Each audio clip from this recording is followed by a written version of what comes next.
Aí cá, não é mais fácil? Bom, é operador Cork, a minha sua apresentação em Staten, desde o quadro e também minha se pergunta para aqui que eu backup plan. Faço mirando dentro de três lunas com nanting de quadro como é operador escolhi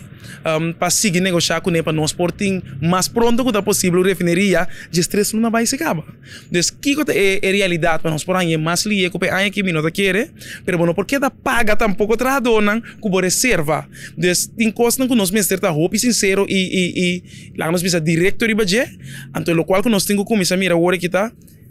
se de verdade a refineria não tem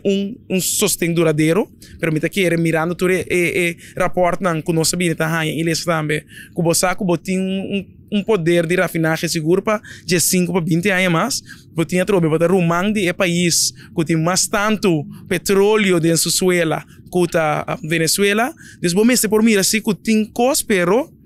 com duradouro está ribe é forma que tem gas, trobe tem diferentes casos não acordo em tamanho em corte riba é quadro de medio ambiental lei de medio ambiental começa a complicar né se não por complicar sabe que nenhum operador outro não por vir para fazer que nós está startup de nossa refineria que mas não é um coisa complexo mas nem me bem explicar pero é operador que nós tem work cork mas será assim mais pronto que possível para assim é por começar com startup jump start de novo de nossa refineria e lá que nós espera com essa que por suceder passou para outro ano para o primeiro quartal de ano nós por operador que está soro para nos por afinar back.